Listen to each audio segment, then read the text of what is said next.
untuk mengaktifkan kameranya selama sesi materi dan juga untuk menutup mic-nya terlebih dahulu. Nanti akan ada sesi tanya jawab dan silakan ketika ada sesi tanya jawab boleh bertanya sepuasnya kepada pemateri. Baik, eh, di sini sudah ada Bang TB supaya tidak waktunya terlalu Awas lagi zoom, lama. awas tas kelihatan. Kami silakan kepada Bang TB ya.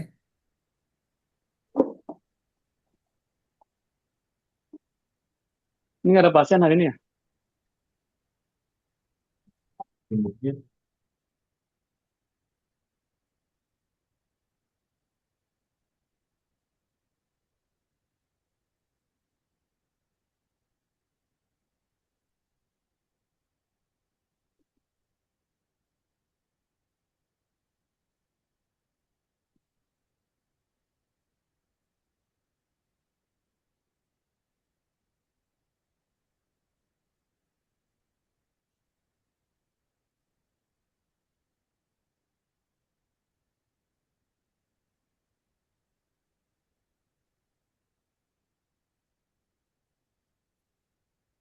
Baik, teman-teman semua. Halo, tes-tes suara saya terdengar dengan baik tidak? Komen-komen di Ah, Benar. Alhamdulillah. ya. Jelas. Oke. Tadi ada sedikit kendala, jadi saya woro-woro atau informasiin ke grup. Tapi alhamdulillah tidak sampai setengah jam ya. Bahkan hanya beberapa menit saja bisa ter- terselesaikan. Oke, baik teman-teman semua. Terima kasih sudah join di webinar malam hari ini. Oke, bentar ya. Kita buka dulu PowerPoint-nya. Terlihat nggak PowerPoint-nya? Belum ya? Terlihat. Oke, sudah terlihat dengan jelas. Oke, teman-teman semua, saya buka. Assalamualaikum warahmatullahi wabarakatuh. Waalaikumsalam warahmatullahi wabarakatuh. Oke, webinar malam hari ini cukup eksklusif ya, karena ini pembahasannya yang memang terbilang eh, cukup kontemporer, teman-teman semua, cukup kekinian. Kita tidak belajar lagi tentang menulis metode lama ya, tapi kita bisa berinteraksi, bersinergi dengan teknologi. Betul seperti apa yang disampaikan oleh Mas Emil, bahwa memang teknologi AI itu sebetulnya tidak membuat kita menjadi eh, bersaing dengan AI, tapi justru harusnya memang menjadi bersinergi. Kita bisa memanfaatkan AI untuk membuat konten, ya kan, membuat karya, membuat apapun dengan lebih cepat, efisien. Nah, dalam webinar ini, saya ingin menekankan kepada teman-teman semua bagaimana kita bisa membuat AI, membuat tulisan, bukan membuat AI ya, membuat tulisan dengan asisten AI. Ya, jadi AI itu kita gunakan sebagai asisten, oke? Sebagai asisten atau juru tulis atau ghostwriter, ya. Jadi bayangkan teman-teman itu punya ghostwriter yang seharusnya nih kalau kita sewa ghostwriter kan bisa puluhan juta, ya kan? Tapi sekarang kita bisa punya asisten pribadi yang bebas, tanpa baper, tanpa capek, tanpa mengeluh untuk membantu kita. Kan begitu ya? Nah, mindset ini harus teman-teman pahami bahwa nanti saya akan jelaskan AI itu bukan AI yang menulis buku kita, tapi memang dia menjadi asisten kita, teman-teman semua. Ya, sehingga nanti naskah kita tetap original. Naskah kita tetap original, naskah kita tetap realistis, naskah kita memang murni dari pemikiran kita. Bagaimana tekniknya, bagaimana mengendalikannya, bagaimana mengelola AI agar menjadi asisten yang menarik. Sehingga ini yang menarik teman-teman. Menulis buku itu tidak mesti harus berbulan-bulan. Kalau mungkin di tantangan 30 hari teman-teman menulis buku itu Capek banget ya kan? Capek banget, repot banget, segala macem gitu ya. Tapi sekarang bisa cepat. Karena apa? Karena kita punya asisten. Kita tinggal memberikan arahan, kita tinggal memberikan prompt yang tepat, kita tinggal memberikan pengalaman-pengalaman kita sehingga itu menjadi sebuah karya yang original. Oke? Nah, bagaimana caranya? Tentu memang eh apa namanya? Di malam ini tidak bisa saya jelaskan secara utuh atau teman-teman langsung paham dalam sekali webinar. Maka saya jelaskan di grup itu ya kan bahwa nanti ada bimbingannya ya kan. Bimbingan setelah webinar ini dalam 20 hari. Dan terbukti di angkatan sebelumnya teman-teman semua eh, mengirimkan tulisan itu bukan satu hari, satu dua lembar dua halaman enggak. Langsung 10 bab gitu loh. Jadi langsung 10 bab, langsung 5 bab itu. Jadi cepet. Jadi 7 hari aja sudah selesai naskahnya. Baru kemudian kita review, baru kemudian kita koreksi, ya kan? Sampai memang naskah itu benar-benar tepat sesuai dengan apa yang kita inginkan. Nah, itu ya. Nah, kembali lagi, saya di sini tidak hanya sekedar untuk mengajarkan teman-teman bagaimana cara menulis buku, ya kan?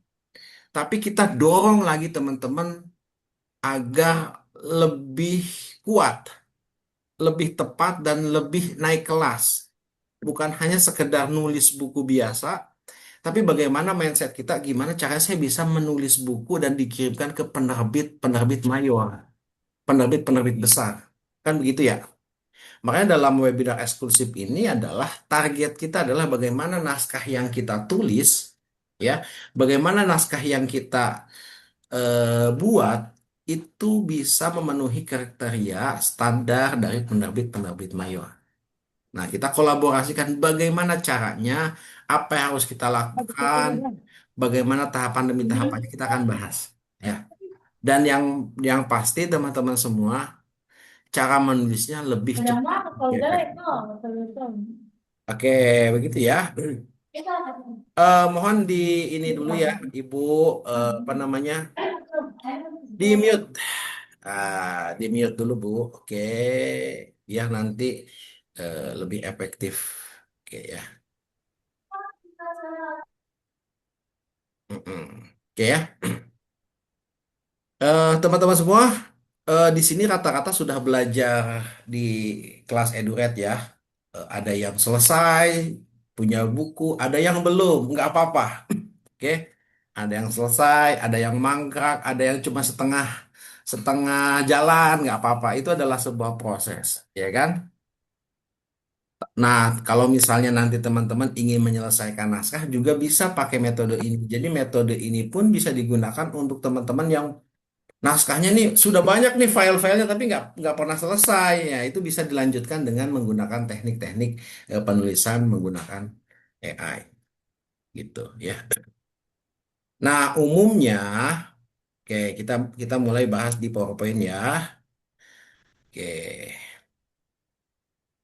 Nah, kenapa zaman sekarang kita harus melek AI?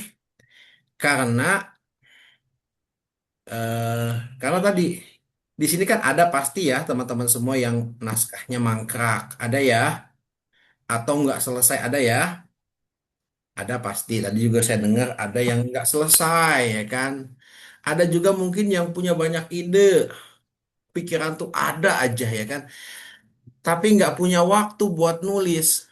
Idenya banyak tapi nggak punya waktu untuk nulis. Ini bisa menggunakan AI agar proses pengerjaan ide itu lebih cepat. Di sini tentu aja ada yang punya kesulitan dalam apa namanya mendalami isi tulisan, butuh riset, butuh referensi, butuh rujukan dan lain sebagainya. Ini pun kita bisa gunakan AI untuk membantu kita melakukan riset yang sederhana, ya kan? Bisa. Kemudian di sini adakah yang pengen nulis, punya ide tapi bingung nulisnya harus mulai dari mana? Ini juga bisa. Oke. Adakah di sini yang ingin menulis buku fiksi dan non fiksi ya kan? Tentu ada ya kan. Jadi artinya semua masalah-masalah yang biasa kita hadapi, mood, kendala ide, kehabisan ide dan lain sebagainya, naskah yang nggak selesai itu sebetulnya bisa dibantu oleh asisten pribadi kita.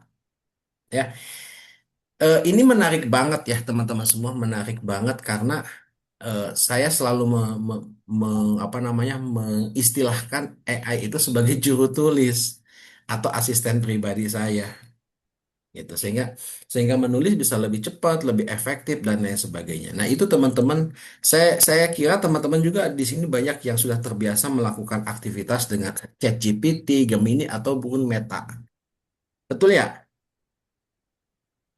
Oke. Nah, Nah, ini fakta yang menarik. Kenapa tadi saya bilang saya ingin mendorong teman-teman untuk bukan hanya sekedar menerbitkan di penerbit indie, ya kan, kayak terbit di Edured. Itu kan, jadi dunia penerbitan itu teman-teman semua saat ini kan ada penerbit mayor, ada penerbit minor, ada juga penerbit apa namanya platform. Betul ya? Tahu nggak penerbit platform itu seperti apa? Teman-teman udah tahu belum? Friso, Friso. Nah, itu betul, betul ya. Jadi itu menurut saya bagian dari penerbitan ya. Artinya mempublish karya-karya kita, mempublish tulisan-tulisan kita. Ya. Kalau Edurek itu masuknya ke penerbit indie, penerbit minor, ya kan? Nah, ada penerbit mayor, ada penerbit minor, ada penerbit tadi platform. Banyak banget teman-teman semua. Ya, banyak banget kesempatan kita untuk. Tapi kadang-kadang kan kesempatan itu tidak bisa kita jangkau semuanya karena keterbatasan nulisnya capek, nulisnya repot, ya kan? Nulisnya bingung, nggak ada mood dan lain sebagainya. Nanti saya jelaskan. Saya sudah mencatat lebih dari 30 platform. Ya, di sini nanti saya udah jelaskan lebih dari 30 platform yang kalau teman-teman bisa menulis dengan cepat, ini teman-teman tinggal isi aja semua apa namanya semua platform itu dengan mudah gitu loh. Dengan banyak genre, dengan banyak apa namanya, dengan banyak kategori, fiksi non fiksi itu bisa. Ya, artinya kesempatan terbuka ya, ketika ketika kita kemampuan kita berkarya itu lebih cepat, ya, gitu. Sampai di sini mudah-mudahan bisa dipahami. Ya. Nah, kesempatan terbuka lebih besar sehingga apa peluang peluang mendapatkan uang dari hasil tulisan pun lebih banyak. Tuh. Ada 20 aplikasi menulis dan ada puluhan penerbit mayor yang siap menerima naskah. Ada banyak teman-teman semua. Kita bongkar satu persatu ya. Oke, dari ini dulu nih. Nah, dari aplikasi dulu deh, teman-teman semua ya. Coba nih, kalau teman-teman belum tahu, boleh di screenshot. Tapi tadi saya sudah kirimkan juga PowerPoint-nya, biar nanti teman-teman baca ulang. Cek aplikasi itu, ya kan? Aplikasi-aplikasi ini cek, ya kan? Jadi aplikasi-aplikasi ini ada aplikasi lokal teman-teman semua, di mana ketika kita punya karya dalam bentuk digital, kita bebas mempublishnya. Bisa ke Karya Karsa, Cabaca, Storyal, Novelme, ya kan? Wattpad, Kuiku, Noveltune, ya kan? Kemudian juga ada KBM, ya kan? Vizo, Noveltune, Joylada, Medium, dan masih banyak Google Books, ya kan?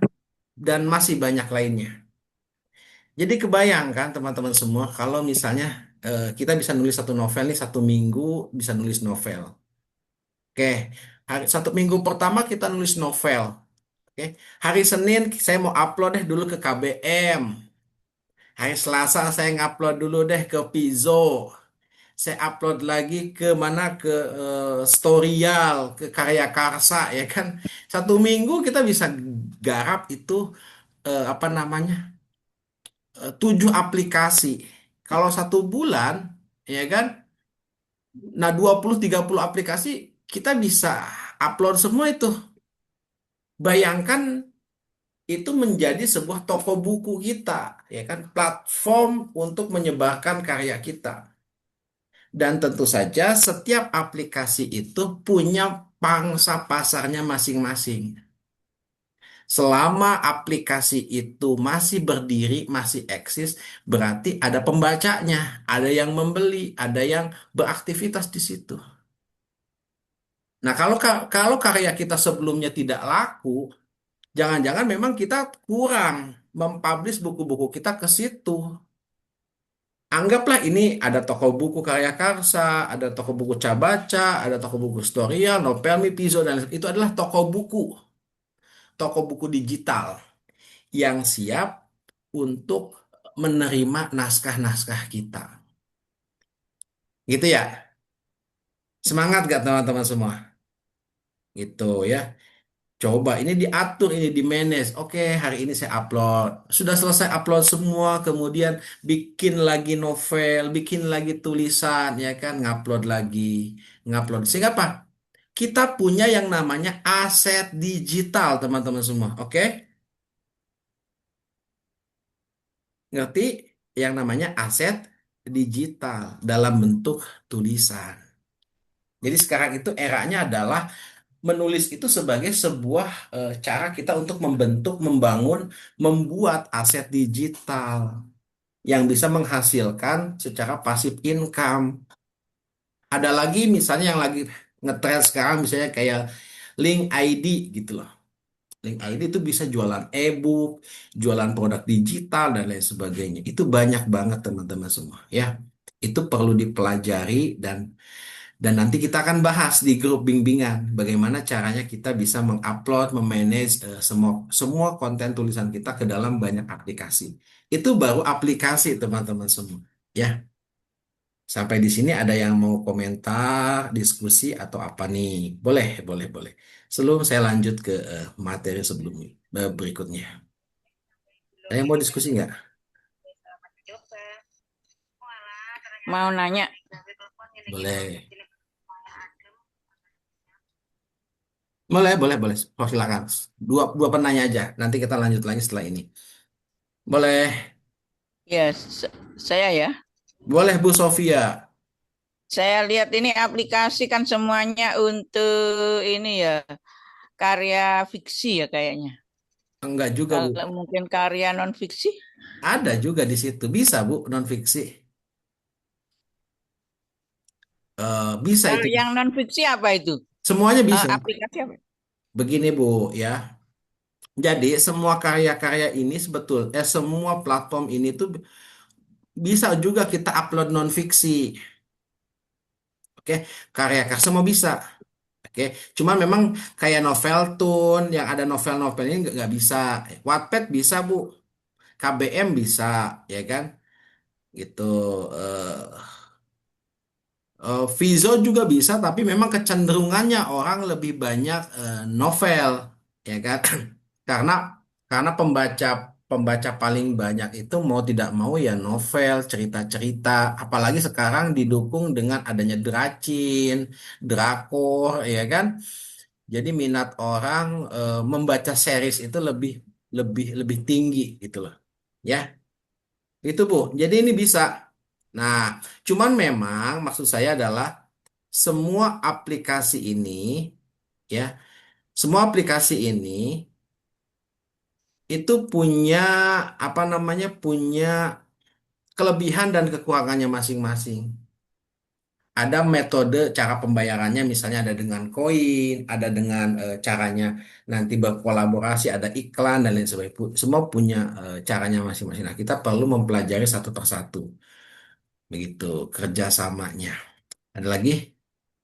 Nah, ini peluang nih ya. Jadi kalau misalnya sebulan bisa nulis 4 buku ya kan, atau sebulan 1 buku kan lumayan tuh, ya kan? Dengan waktu yang relatif lebih cepat dan kita bisa mempublish buku-buku kita ke dalam aplikasi-aplikasi itu.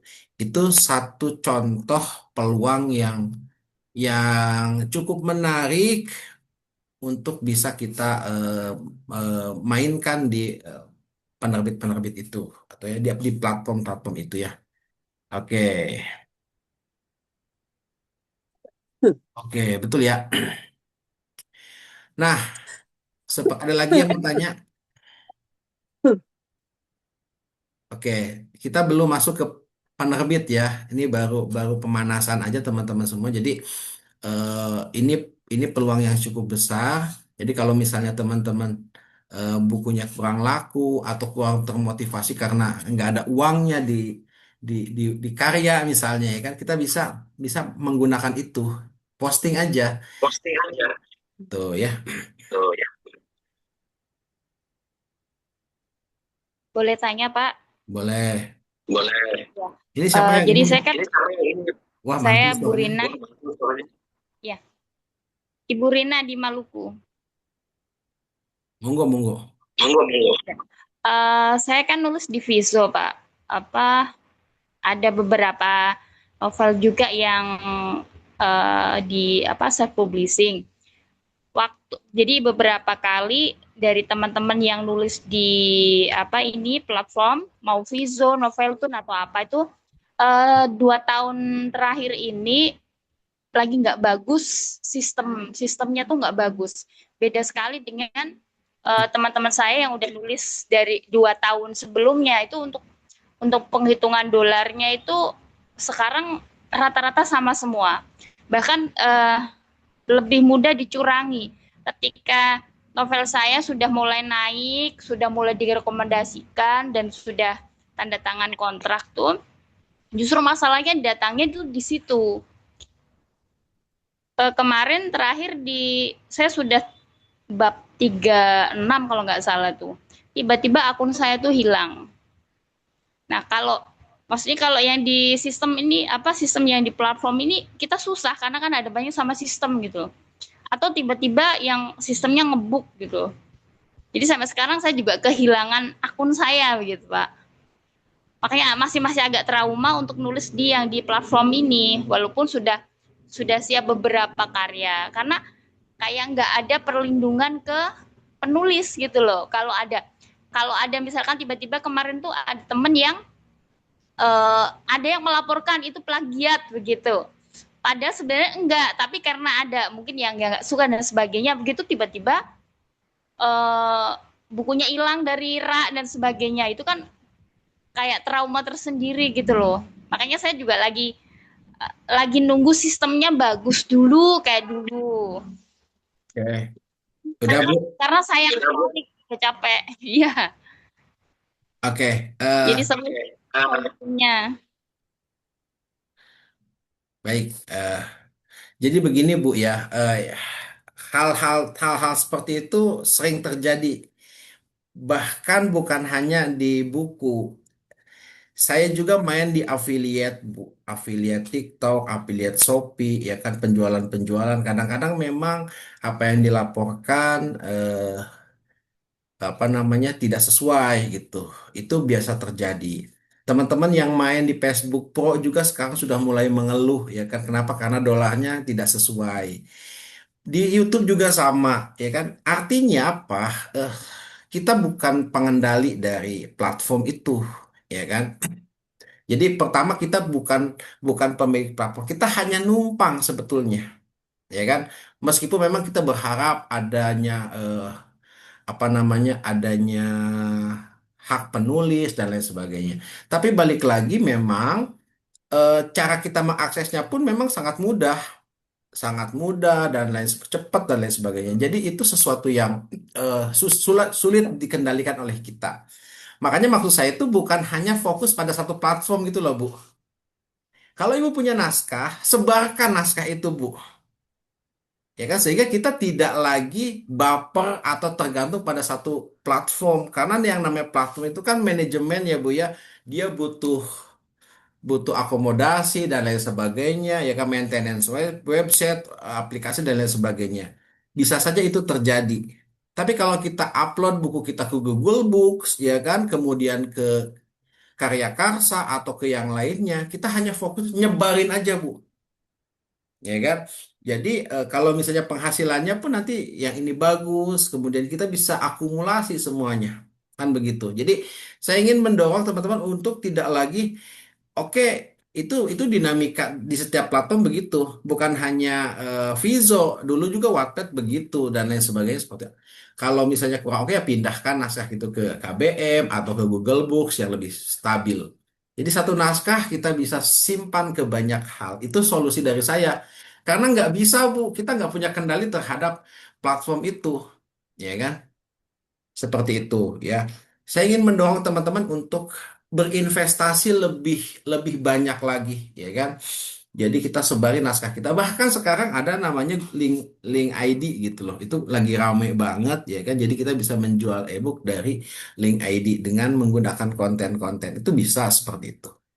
Misalnya ibu membuat kata-kata quotes-quotes ya kan, kemudian nanti munculkan e-book ibu, nanti silahkan teman-teman klik link di bio kalau ingin baca novel ini, kan bisa tuh tinggal masukin ke link ID. Itu bisa, artinya tidak tidak fokus pada satu.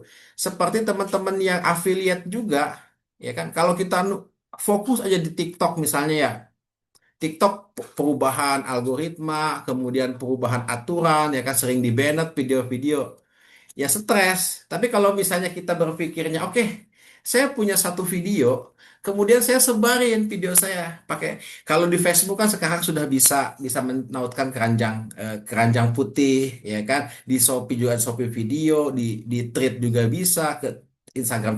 Jadi satu video itu kita sebarin. Itu jadi mindsetnya seperti itu. Jadi kita nyebarin nyebarin konten kita, nyebarin apa namanya aset digital kita gitu ya, nggak melulu kita fokus pada satu platform. Jadi cara mainnya sekarang seperti itu. Di penerbitan besar emang nggak ada yang gitu, sama Bu. Di Gramedia juga banyak buku-buku yang dibajak, kemudian ada juga buku yang perhitungan royalti tidak jelas dan lain sebagainya. Banyak, artinya dunia-dunia seperti itu ya sering terjadi. Bahkan di industri yang lebih tinggi, misalnya seperti halnya musik aja, itu kan dinamika itu masih terus terjadi, Bu. Apalagi yang di platform yang memang tidak ada MOU-nya yang rigid dan jelas, ya hal-hal itu selalu terjadi. Tapi balik lagi, ya kan? Kita tuh berinvestasi pada karya kita. Sebarkan karya kita ke banyak platform. Itu mungkin yang bisa jadi solusinya, Bu ya. Gitu. Nah, seperti itu kira-kira. Oke? Sudah paham ya? Jadi mindsetnya itu saya ingin teman-teman nyebarin karya sebanyak mungkin di banyak platform. Bahkan hajar juga ya kan platform-platform internasional. Saya bilang ada Amazon, ada Google Books. Google Books itu di 90 negara teman-teman semua. Ada Apple Books. Nah, tapi kan novel saya bahasa Indonesia. Kan ada AI untuk bisa menerjemahkan ke dalam translate bahasa Inggris. Manfaatkan itu semua. Banyak tutorialnya di YouTube untuk mengubah bahasa Inggris ke dalam bahasa Inggris, kemudian diparafrase. Kita bisa juga menjangkau pembaca-pembaca di luar negeri, ya kan? Yang mana daya belinya jauh lebih kuat, gitu loh. Jauh lebih kuat, lebih stabil. Jadi kalau misalnya di sini harga buku e-book kita misalnya dijual 30.000, di sana bisa $10, ya kan? $10 kalau $1 15.000 misalnya, kali 10 150.000 Bu, itu ya. Nah artinya itu kan peluang, peluang ya untuk kita makin kreatif. Karena apa? Karena zaman sekarang ini tidak ada distribusi yang benar-benar bisa kita andalkan. Gitu loh. Semuanya balik lagi ke kita. Kita sendiri yang punya andil terhadap karya kita. Mungkin seperti itu ya. Oke, kita lanjut lagi. Kalau ada yang tanya boleh langsung di chat ya. Gitu ya. Begitu ya Bu Rini ya. Jadi tetap semangat Bu. Masih banyak aplikasi-aplikasi yang jauh lebih bagus. Tinggal tadi kita sabar, mempelajari dan lain sebagainya. Gitu ya. Dan di manage dengan baik. Gitu. Oke, kemudian kita lanjut lagi teman-teman semua. Ya, jadi di bab ini saya ingin menjelaskan bahwa teman-teman sekarang terbuka jauh lebih besar. Oke, jauh lebih besar, jauh lebih masif dan kemampuan kita dalam berkarya pun jangan lemot lagi gitu loh. Itu maksud saya tuh. Jangan lambat lagi nulis nulis satu buku pun lambat sekarang. Itu sudah ketinggalan. Sekarang eranya AI. Kita menulis harus lebih cepat. Tapi kalau kita tidak bisa menggunakan AI dengan baik, ya kan, ada namanya apa namanya kebosanan, kebosanan terhadap informasi. Kenapa? Karena informasi terlalu banyak. Kalau buku kita hanya sekedar berisi informasi demi informasi, ya nggak ada value-nya. Kenapa? Karena tinggal googling, tinggal cari ke AI, dapat juga informasi itu. Contoh, ketika kita ingin menulis buku tentang kesehatan mental, misalnya buku-buku non-fiksi, ya kan? Kalau kita nulis bagaimana menyembuhkan kecemasan, misalnya kayak gitu ya. Itu banyak, tinggal googling, tinggal cari di AI, itu banyak loh tipsnya. Tipsnya, penjelasannya detail. Mau ditambahkan pakai referensi juga bisa. Berdasarkan pendapat psikolog dan ahli juga bisa. Ya kan? Ketika kita menulis buku tentang kesehatan mental, apa yang menarik dari buku kita? Kenapa orang harus membeli buku kita? Sementara ilmu atau penjelasan informasi tentang itu orang sangat mudah sekali googling gitu loh. Ya kan? Jadi kenapa kita harus membeli buku itu? Membeli buku tema itu kalau orang dengan mudah bisa mengakses informasi tentang itu. Nah, disinilah teman-teman perlunya kita detail memahami bagaimana cara menulis buku AI sehingga karya kita pun menarik gitu loh. Karya kita pun menjadi ada value-nya tuh ya. Jadi bukan lagi menulis tentang informasi. Oke, menulis buku hari ini bukan lagi tentang menulis informasi demi informasi. Kenapa? Karena sudah banyak banget informasi. Ya kan, mau cari apapun sekarang sudah gampang. Oke, oke ya. Lalu bagaimana ya kan? Nah, sebelum sebelum masuk ke sini ya, sebelum masuk ke penerbit mayor, ini perlu ditekankan teman-teman semua, ya kan? Kalau kita mindsetnya masih salah, masih apa menulis itu hanya hanya kumpulan informasi, maka jangankan terbit di Gramedia, di Mizan, di Penerbit Mayor, ya kan? Dibaca digratisin pun orang nggak mau. Gitu loh. Lalu apa yang harus kita lakukan? Sebenarnya simpel banget. Zaman sekarang itu kan zaman personal branding, teman-teman semua. Apa namanya personal branding? Kenapa orang tertarik terhadap personal branding? Orang lebih suka nonton persona seseorang karena dari setiap orang itu ada keunikan, ada pengalaman unik, ada cara gaya bahasa yang unik, ada penampilan yang unik, ada pemikiran yang unik, ada perjalanan hidup yang unik. Itu yang disukai oleh orang. Jadi, ketika kita menulis buku, ya kan, baik itu menggunakan AI ataupun kita menulis sendiri, maka libatkanlah pengalaman pribadi kita ke dalam tulisan. Jadi bukan berisi informasi demi informasi. Orang jengah, tapi orang akan tertarik misalnya ketika kita menulis buku, contoh misalnya kesehatan mental, tapi kita menulis perjalanan kita menyembuhkan diri kita. Oke? Perjalanan kita yang kita ungkapkan. Itu sangat personal, sangat unik dan sangat original. Itu misalnya misalnya kita misalnya ini ya pernah mengalami keadaan buruk ketika membangun rumah tangga di awal rumah tangga gitu loh. Kena baby blues, kena tekanan lain sebagainya. Itu yang kita ceritakan, ya kan? Pengalaman itu yang kita ceritakan sehingga tidak ada orang yang punya pengalaman sama kan dalam hidup. Semua orang punya perjalanan hidup yang berbeda-beda. Itulah yang membuat sebuah buku menjadi unik, menjadi menarik. Misalnya Pak Ikram punya pengalaman apa, Pak Ikram punya studi kasus apa hal unik dalam perjalanan itu yang kemudian ditulis, Ya, itu yang kemudian ditulis, itu yang kemudian dikolaborasikan dengan informasi-informasi.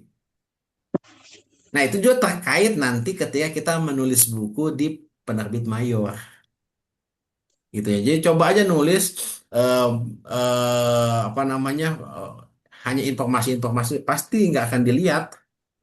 Tapi kalau kita menulis perjalanan hidup kita, ya kan, eh, perjalanan hidup kita, kemudian pengalaman hidup yang menarik, kemudian didukung dengan teori-teori, didukung dengan penjelasan-penjelasan, itu akan jauh lebih unik dan itu original. Nah, tantangannya adalah bagaimana agar AI atau asisten kita ini, ya kan, mengerti, memasukkan pengalaman hidup kita, ya kan, menjadi sebuah tulisan. Nah, tentu nanti kita akan belajar namanya prompt, ya kan, bagaimana memerintahkan AI agar tadi mengkolaborasikan pengalaman kita dengan informasi-informasi sehingga apa? Make sense, selaras tulisannya, gitu. Sampai di sini nangkep nggak teman-teman semua? Ya, sampai di sini nangkep ya.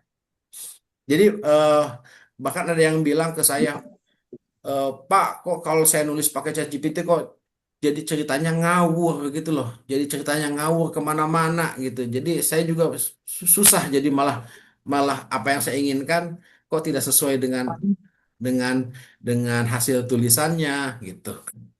Itu balik lagi ke cara kita nge-prompt, cara kita memberikan instruksi. Kenapa? Karena mereka itu adalah asisten kita, gitu ya. Mereka itu asisten kita yang harus kita kendalikan, yang harus kita perintahkan secara bijak. Itu. Dan jangan jangan jangan pengennya instan teman-teman semua. Instan tuh begini, misalnya saya ingin menulis novel, berikan saya ide misalnya. Dikasih ide sama ChatGPT. Oke, coba tulis bab satu, lanjutkan ceritanya bab 2, lanjutkan cerita bab 3. Ya itu mah AI yang nulis teman-teman semua. Ya kan? Betul nggak? Kalau seperti itu AI yang nulis. Kita kita nggak mau ribet, pengennya udah buatkan ya kayak gitu. Bukan seperti itu yang saya maksud. Itu ya. Oke. Nanti di bimbingannya setelah ini saya akan berikan nanti di grup ya kan di bimbingannya itu bagaimana cara cara membuat cerita, bagaimana cara membuat menulis bab per bab, bagaimana menyusun premis, bagaimana segala macam ya kan agar tulisan kita tetap original. Gitu. Nah, di webinar ini kita bahas dulu deh mindset-mindsetnya, fundamental-fundamentalnya agar nanti teman-teman sudah siap nih nulis. Oke? Paham ya? Ada yang mau tanya nggak sampai di sini? Boleh satu orang. Oke. Nggak ada ya?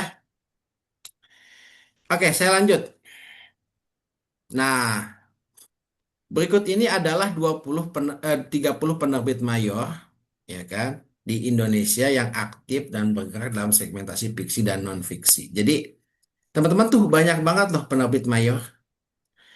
Ada Gramedia, Mizan, Elex Media, Bentang, Gagas Media, Republika, Erlangga, Bukumi, Grasindo, Norabooks, ya kan?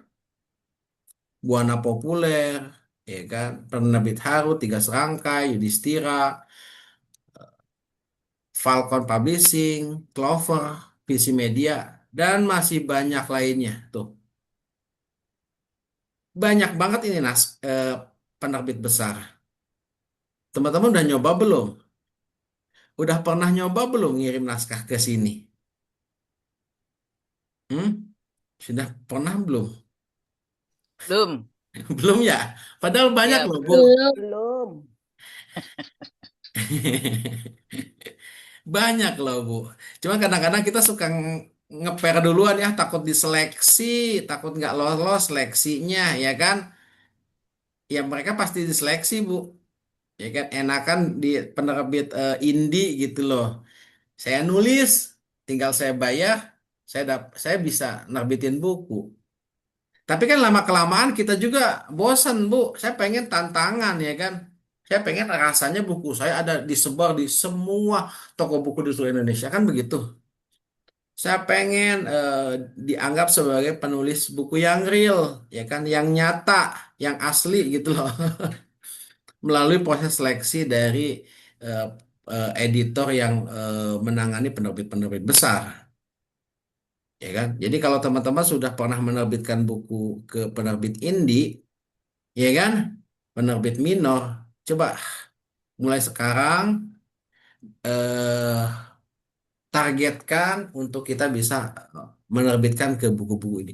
Tapi gimana caranya, ya kan? Saya harus menghubungi siapa, bagaimana cara mengirimkan naskahnya, bagaimana cara ngobrolnya kan nggak tahu. Nanti kita bahas. Oke, bagaimana cara bernegosiasi, cara mengirimkan naskah dan lain sebagainya. Pen pateni sik, pen pateni sik, pen pateni sik. Wes, aman kontak meneh.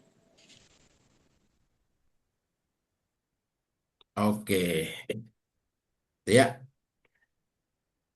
Siap nih, siap berani. Jadi nanti kita tantang nih teman-teman semua. Jadi sama seperti halnya di kelas tantangan nulis, tapi kita menulisnya pakai AI, jadi lebih cepat. Seminggu coba deh bisa nggak nyelesain satu naskah, ya kan? Nah, kita coba mengirimkan naskah ke penerbit-penerbit itu. Bagaimana caranya, bagaimana tekniknya nanti kita bahas satu persatu. Bagaimana caranya misalnya, saya bahkan punya ini ya teman-teman semua. Nanti kalau yang pengen boleh ya. Saya punya kontaknya gitu loh dari setiap penerbit itu. Kontak-kontaknya, email-emailnya gitu loh. Bisa, sosmednya juga saya tahu ya kan. Jadi penerbit-penerbit mayor itu sangat terbuka teman-teman semua. Semuanya punya sosial media loh. Penerbit Falcon misalnya ya kan, ada sosial medianya. Ada kontak yang bisa dihubungi. Ada websitenya, ada cara mengirimkan naskah, ada. Kenapa kita belum mengirimkan naskah ke mereka? Ya jangan-jangan memang naskahnya nggak ada, kan? Gitu. Jangan-jangan naskahnya nggak ada, gitu. Jangan-jangan kita nggak pede dan lain sebagainya. Gitu ya. Jadi banyak banget apa namanya, banyak banget penerbit-penerbit mayor ya yang bisa kita kirimkan naskah kita ke mereka. Asalkan ada naskahnya, gitu. Oke. Naskahnya pun rapi, gitu. Oke. Semua apa artinya semua itu? Ya kan, peluang terbuka tapi kita punya banyak keterbatasan, ya kan? Biasanya kan kita nulis buku itu kan butuh 1 sampai 3 bulan bahkan bisa bertahun-tahun untuk satu naskah. Oke, moodnya naik turun, kehilangan data, kehabisan data, proses menulis yang membosankan, hasil yang tidak stabil, ya kan? Itu biasa terjadi. Nah, ya, solusinya ya tadi punya tools asisten pribadi atau tim kreatif penulisan. Jadi kita punya asisten sendiri untuk menggarap semua gagasan kita. Jadi kita tinggal memikirkan dulu nih, saya punya ide apa, saya punya gagasan apa, yuk kita tulis. Yuk kita apa namanya? Kita selesaikan naskah kita. Itu dengan asisten kita yang nggak pernah capek gitu. Paling kita yang capek merintahnya ya kan? Begitu. Sehingga apa? Sehingga kita bisa tadi kayak ming setiap bulan 1 bulan 2 naskah misalnya, ya kan? Setiap bulan 1 bulan 2 naskah, ya kan? Kita kirimkan ke penerbit Gramedia, kita kirimkan ke Mizan, ya kan? Kita coba ditolak ya nggak apa-apa, kirimkan lagi ke penerbit yang lain, ditolak kirimkan lagi sambil kita bangun koneksi dengan apa namanya penerbit-penerbit itu. Kan nanti ada kontaknya ya, kontaknya. Nah, teman-teman bisa melakukan itu. Atau cari nih, ini kan penerbit nih, nama-nama penerbit ya. Contoh, contoh nih, nama penerbit. Oke, saya mau ke penerbit Transmedia, ya kan, Transmedia. Atau saya mau ke penerbit Tiga Serangkai, atau saya mau ke penerbit Naura Books misalnya, ya kan, ke penerbit Naura, ya kan, atau ke Mizan, atau ke Bentang Pustaka. Cari sosial medianya, buka websitenya, cari kontak personnya, ya kan? cari kontak personnya, ya kan, tim redaksi pasti ada di situ. Berkomunikasilah dengan mereka, teman-teman semua. Jadi perkenalan, saya misalnya nama saya nama saya Ikram, saya kebetulan punya naskah gitu ya. Saya kebetulan punya naskah. Kira-kira seperti apa ya mekanisme atau cara untuk mengirimkan naskah di penerbit ini begitu. Oke, kemudian kita konfirmasi lagi, Pak, saya sudah mengirimkan naskah, mohon dicek gitu loh. Oh, kemudian ditolak, nggak apa-apa, Pak. Kira-kira ada nggak koreksi untuk saya agar naskah saya lebih baik gitu. Kalau ditolak, perbaiki lagi, kirim lagi. Seperti itu. Proses nulisnya pun kan simple. Jadi kita bisa mengirimkan banyak sekali naskah ke penerbit-penerbit besar. Dan biasanya kalau di penerbit besar itu, sistem royalti, kemudian sistem hak ciptanya jauh lebih profesional dibandingkan dengan eh, penerbit minor begitu. Ya. Jadi tadi balik lagi kita membangun aset digital. Ya kan? Kita membangun aset. Jadi aset sekarang ini bukan hanya sekedar properti, ya kan? Bukan hanya sekedar emas, tapi buku kita, konten kita itu pun menjadi aset yang bisa menghasilkan passive income. Gitu. Makanya sebarkanlah aset kita ini ke banyak peluang tadi, entah itu ke platform, entah itu ke penerbit-penerbit mayor. Gitu ya teman-teman semua. Siap? Berani? Nah, maka yuk kita belajar nulis dengan AI agar proses kreatif kita bisa lebih cepat. Begitu ya teman-teman semua. Oke, oke.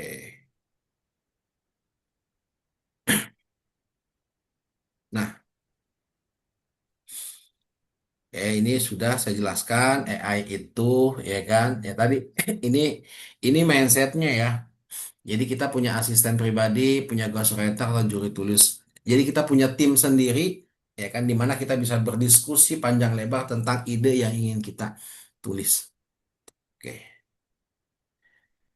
Nah, bagaimana caranya tembus naskah ke penerbit besar dengan AI? Mungkinkah, bisakah? Lalu apa yang harus dilakukan? Kan begitu. Pahami apa itu penerbit mayor. Logika penerbit tentang naskah. Jadi pahami dulu ya, pahami apa itu penerbit mayor dan logika penerbit tentang naskah. Jika ada satu naskah yang diterbitkan oleh penerbit, berapa biaya yang harus dikeluarkan oleh penerbit besar? Jadi saya selalu berpikir bahwa penerbit mayor itu kan mereka itu perusahaan teman-teman semua ya. Mereka itu perusahaan loh, oke? Bukan yayasan atau lembaga sosial. Mereka adalah ya perusahaan yang mencetak keuntungan dari industri tulisan, dari industri buku, produknya buku.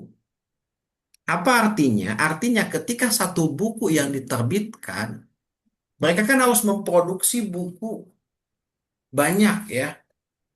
Simpel misalnya, ketika teman-teman kayak buku saya ya, eh, yang diterbitkan di Alex Media, teman-teman semua, buku saya itu kan disebar di seluruh eh, Gramedia di seluruh Indonesia.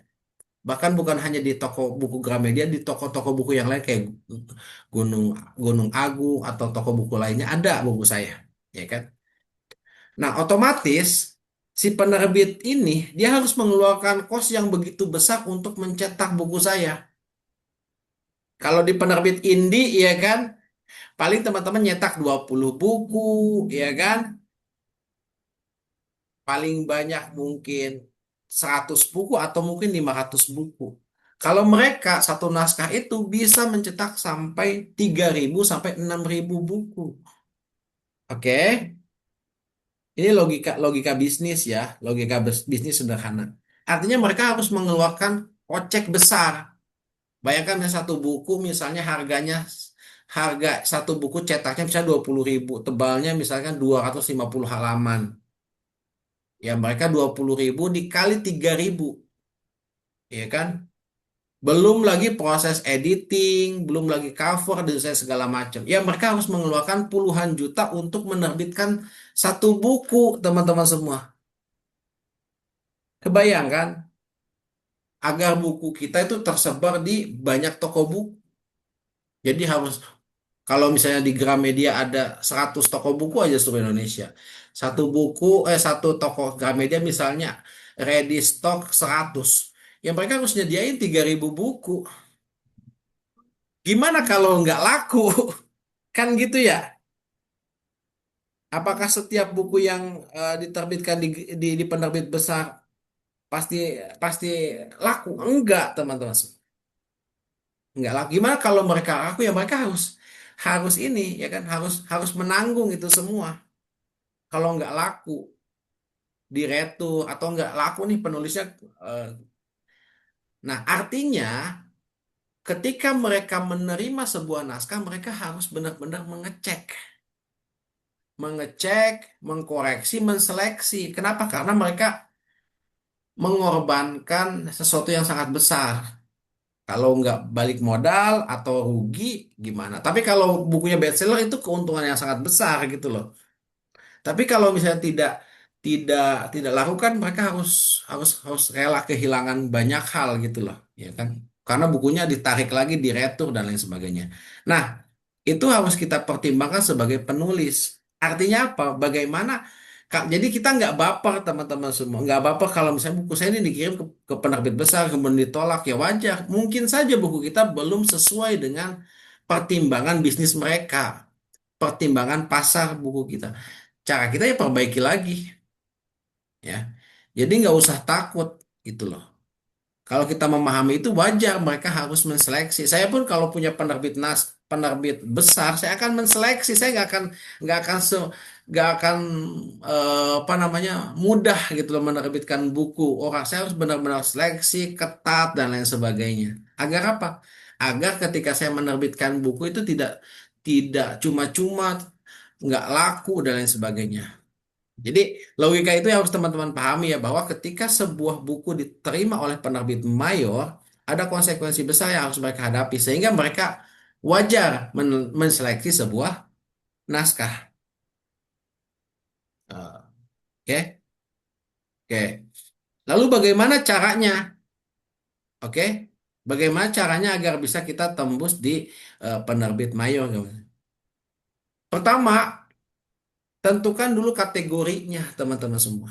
Semua penerbit mayor yang sudah ada itu dia punya punya kategori-kategori ya, kategori-kategori buku unggulannya, ya kan? Ada LX Media itu saya ketika waktu mengirimkan naskah saya betul-betul paham.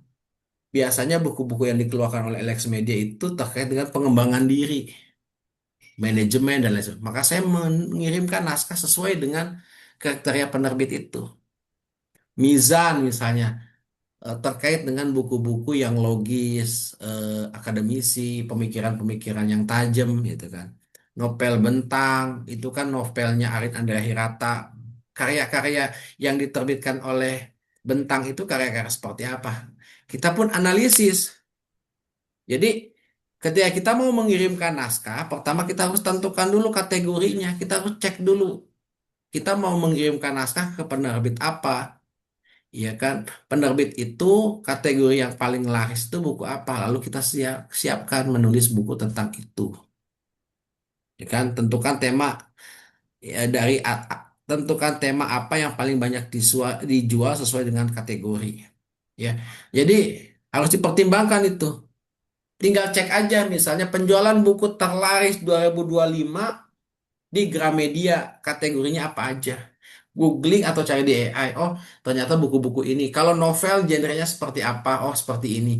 Kalau buku pengembangan diri non fiction seperti apa? Kita harus punya data. Oke. Makanya tadi penting banget kita ngecek sosial media dari setiap publishing yang mau kita kirimkan naskah. Jadi nggak asal kirim, ya kan? Gitu. Kemudian cari 5, cari 2 sampai 5 penerbit yang sama, ya kan? Untuk bahan perbandingan. Cari kontaknya ya kan di sosmed gitulah teman-teman semua. Di sosmednya, di IG-nya, di Facebooknya, di TikToknya cari, di website cari ya kan. Hubungi dan membangun relasi ya kan, kenalan dulu dengan adminnya gitu loh. Komen-komen dan sebagainya seperti itu agar mereka ngeh, oh ini kita nih. Jadi kalaupun misalnya nanti kita mengirimkan naskah, kita pun bisa melakukan konfirmasi. Kak, tadi saya mengirimkan naskah nih Kak, kebetulan eh, naskah yang populer di penerbit A ini cocok dengan naskah saya, mohon dicek ya Kak, kayak gitu tuh. Kayak gitu aja, membangun koneksi teman-teman semua. Rata-rata kita nih males nih ngebangun koneksi, membangun relasi.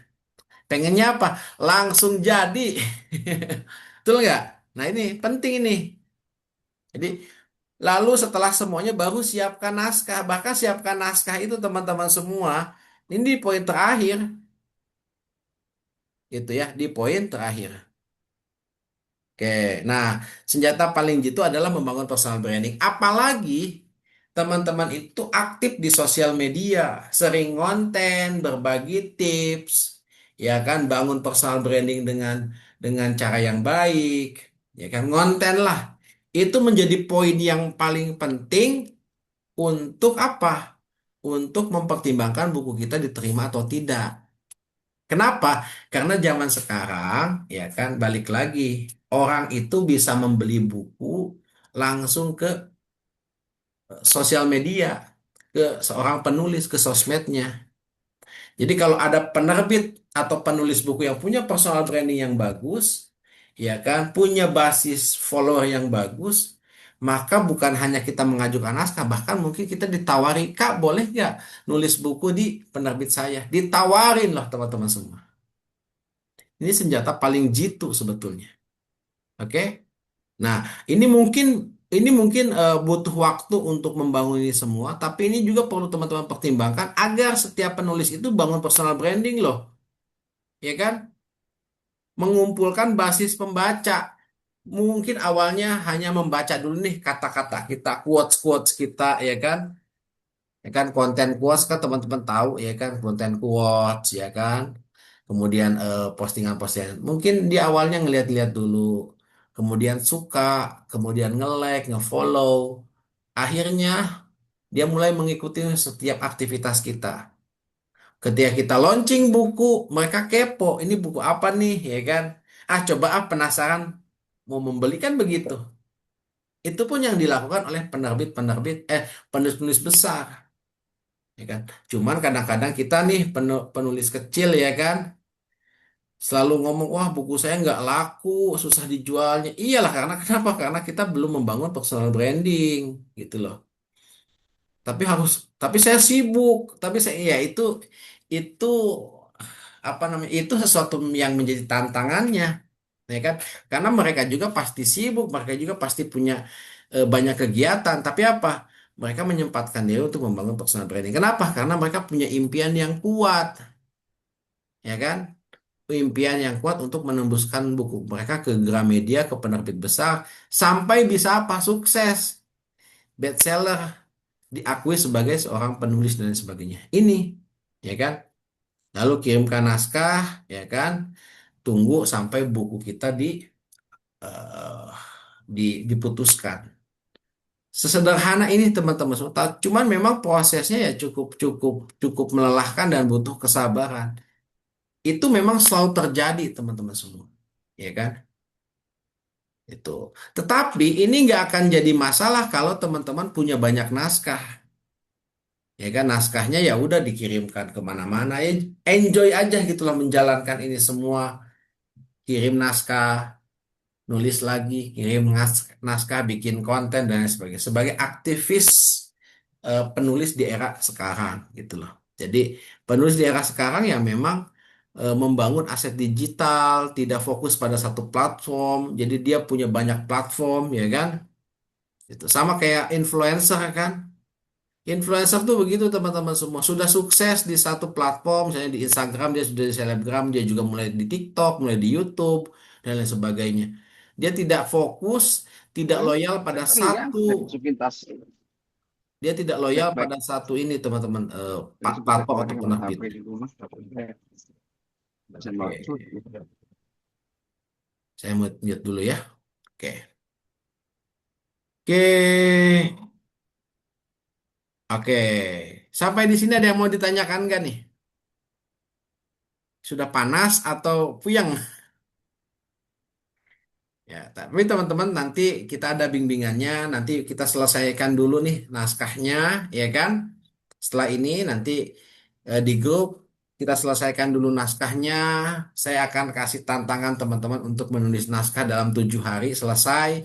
Setelah itu bagaimana cara mengirimkan naskah, memanage naskah kita untuk mengirimkan ke platform-platform, bagaimana cara kita apa namanya mengirimkan naskah ke publishing, kontak mana yang harus kita hubungi dan lain sebagainya, bagaimana cara menunggu dan itu nanti kita akan bahas semuanya di grup mentoringnya kan ada bimbingannya selama 20 hari.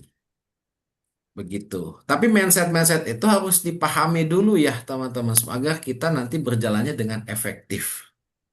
Gitu. Oke, ada yang mau ditanyakan? Boleh? Atau puyang? Coba saya minum dulu ya. Oke. Oke, lanjut dulu ya. Siap. Saya minum dulu ya. Oke. Oke. Nah, ini yang harus diperhatikan. Tadi kan bentar ya, bentar. Laptopnya baterainya habis. Nah, ini juga yang harus diperhatikan. Ini poin-poin etika ketika kita mengirimkan naskah ke penerbit ya. Jika kita kirim satu naskah bersamaan ke banyak penerbit, oke, keuntungannya, nih teman-teman nih ya, punya naskah nih. Saya coba deh kirim langsung ke 5 penerbit misalnya ya. Keuntungannya bisa langsung tahu hasilnya. Siapa tahu ada salah satu penerbit yang suka. Jadi nggak perlu lama daripada satu-satu kan misalnya nunggunya dua bulan atau 1 bulan. Kan kalau satu-satu lama ya. Tapi kalau misalnya kita kirim 5 bersamaan kan enak nih siapa yang suka. Tulisan kita langsung langsung enak kita pilihnya. Kalau ditolak pun nggak terlalu lama kita nunggunya. Beda kalau satu satu buku, satu buku, satu buku. Ya, sorry, satu buku penerbit ini nanti diterima atau enggak eh, pindah lagi ke penerbit itu kan lama ya, lebih enak. Tapi masalahnya ya kan, jika ada penerbit yang jika ada 2 penerbit yang minat dan kita harus apa namanya pilih salah satu penerbit, maka satu penerbit harus kita cancel. Biasanya penerbit tidak mau menerima naskah kita lagi. Kenapa? Karena kita dianggap tidak profesional dalam mengirimkan naskah.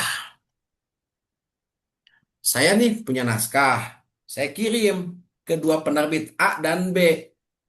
Ternyata dua-dua penerbit itu mau sama naskah saya. Kan nggak bisa semuanya saya okein. Penerbit A udah boleh nerbitin saya, penerbit B boleh nerbit. Nggak bisa itu. Kenapa? Karena itu ada hak cipta. Satu penerbit ya boleh menerbitkan satu buku. Otomatis penerbit yang satu lagi harus kita cancel. Dan itu akan membuat kita dianggap sebagai penulis yang tidak tidak profesional mengirimkan naskahnya ke lebih dari satu penerbit dengan naskah yang sama sebelum ada keputusan, ya kan? Nah ini hati-hati juga, itu bisa-bisa kita di-banned. Lalu apa solusinya? Nah, solusinya adalah bikin banyak naskah untuk tiap penerbit, teman-teman semua. Lalu bangun hubungan baik dengan penerbit. Jika buku kita ditolak ya nggak apa-apa, revisi lalu kirimkan ulang dengan komunikasi yang baik. Jadi tadi, ya kan?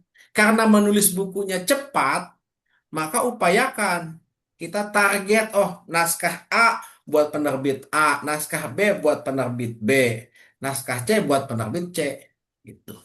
Kalau Kalau ditolak, ya kan, ya sudah, nanti ini pindahin lagi ke penerbit ini atau diatur-atur gitu loh teman-teman semua. Sehingga kita tidak tidak dianggap sebagai penulis yang mengirimkan buku sembarangan.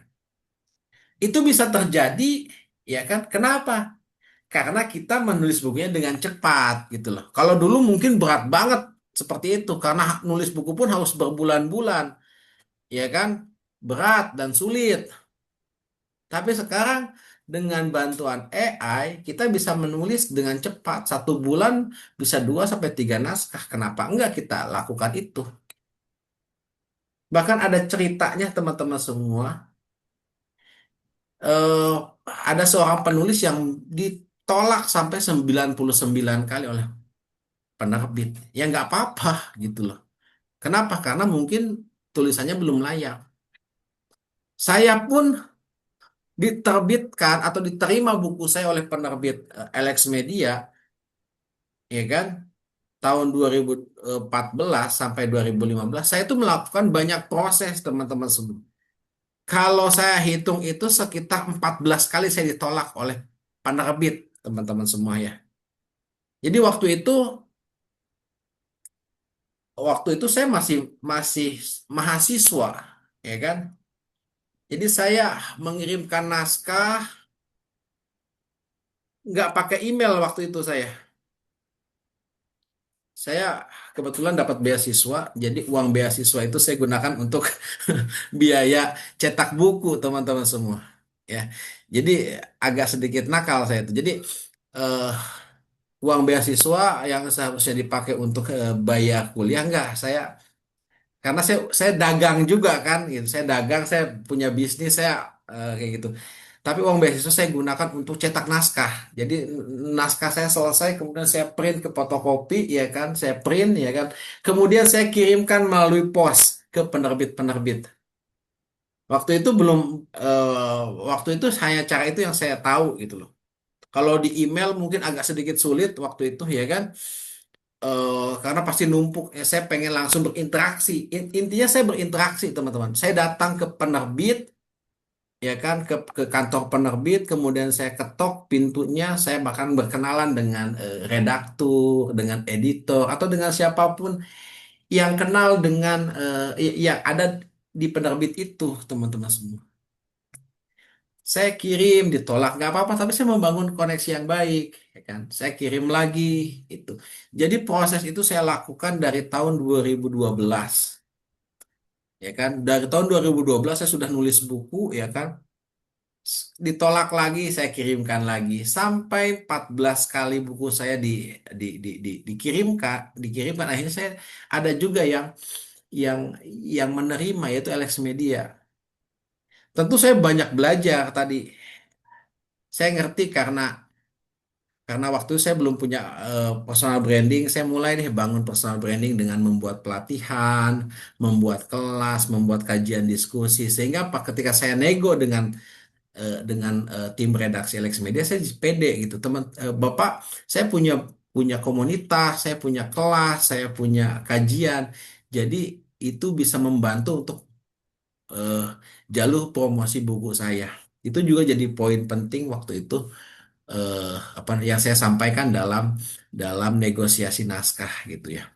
Jadi tetap intinya adalah bangun relasi. Kalau sekarang kan nggak mesti harus teman-teman datang ke penerbit. Tadi aja silaturahmi di sosial medianya, ya kan? Silaturahmi di sosial medianya, kepoin dan lain sebagainya gitu. Kalau nggak diterima ya nggak apa-apa, kirim lagi ke penerbit lain. Begitu ya. Kalau nggak diterima jangan baper, ya kan? Karena tadi mereka harus mempertimbangkan banyak hal.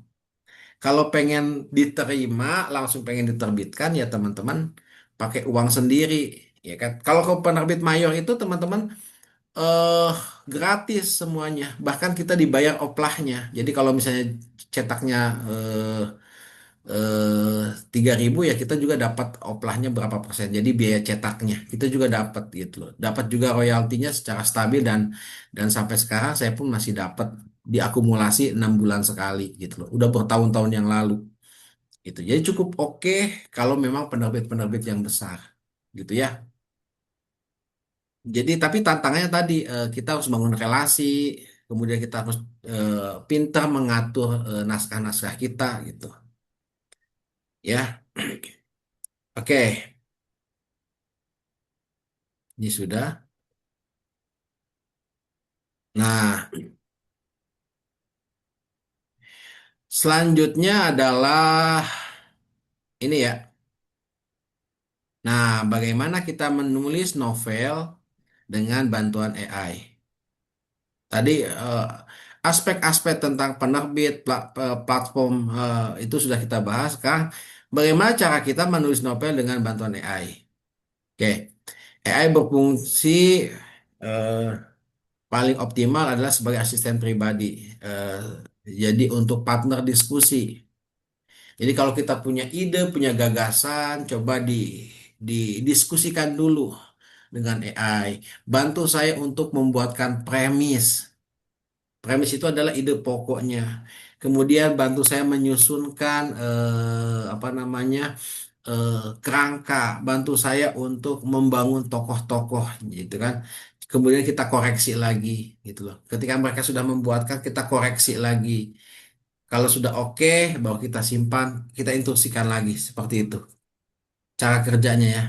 Kemudian, matangkan soal gunakan AI sebagai brainstorming gagasan. Berikan premis dasar, lalu meminta AI untuk membantu menyusun dengan ini ya. Berikan premis dasar, lalu minta AI membantu menyusunkan dunia. Menyusunkan dunia ceritanya maksudnya ya kan. Misalnya aturan sihir, sistem politik, hingga sejarah, latar belakang tempat dan lain sebagainya. Ini untuk teman-teman yang mau menulis novel. Misalnya contoh, saya ingin menulis buku tentang Kerajaan Majapahit, ya kan? Atau sejarah perjuangan kemerdekaan misalnya, ya kan? Yang dekat-dekat deh. Kalau Majapahit kan terlalu jauh, ya kan? Yang cukup dekat lah. Sejarah kemerdekaan. Artinya apa? Kita harus tahu nih sistem politik waktu itu seperti apa, geopolitik seperti apa. Minta AI untuk memberikan datanya ke kita gitu loh.